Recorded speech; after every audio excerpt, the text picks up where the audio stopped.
Hello, and welcome to the Phenom Programming Interface series. This video will demonstrate how to begin automating your SEM workflow using Python. Automation saves time, enhances precision, and enables advanced customization. The Phenom Programming Interface, or PPI, lets users control Phenom SEMs using Python code. PPI is the Thermo Fisher-specific language that enables the user to communicate with the Phenom SEM. However, PPI can be overwhelming to a new user, so we created the Code Writer software to help new users get started with writing code for basic automation and customization. Python and PyPhenom, the Python library of commands, need to be installed on the computer that is connected to the Phenom. It is also recommended to install an integrated development environment, like PyCharm. Let's dive in. Start up the SEM and go to the Live SEM imaging mode.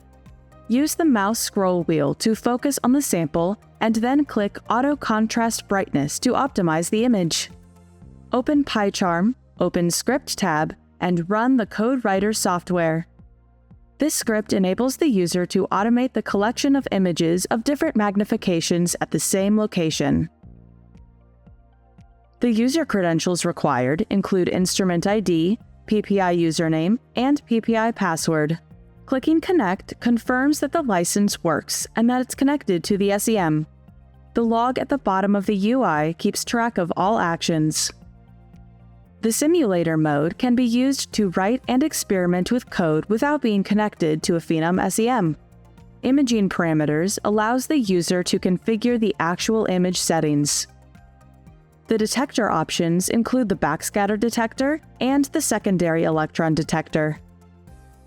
Under magnification, the user can enter sequential magnifications to take images, separated by commas. It is recommended to start with a higher magnification and work down to the lowest.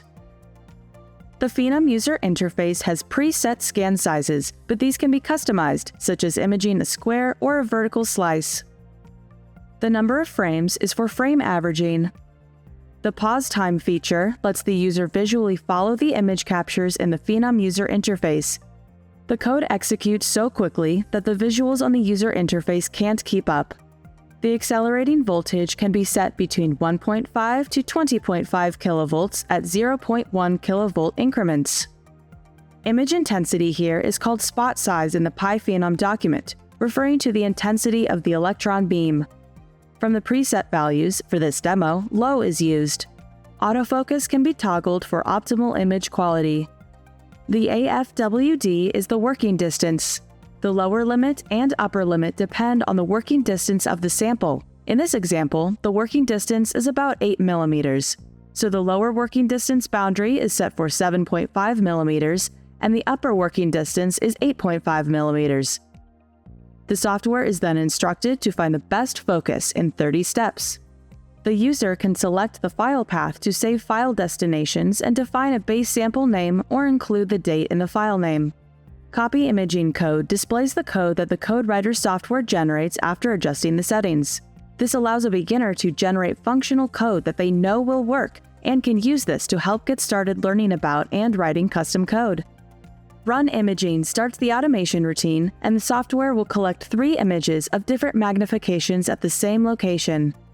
The automation routine takes 30 seconds to capture the images.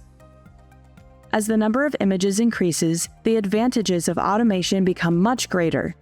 Capturing 1,000 images manually is tedious and requires laser focus for consistency. Automation can handle the task quickly and without human error. Python can be used to do many other things to customize and automate your workflow. The next video will focus on collecting images at multiple locations on a sample. We hope this helps you get started with using Python to automate your workflow. For more advanced programming or any other questions you might have, contact us at nanoscience.com.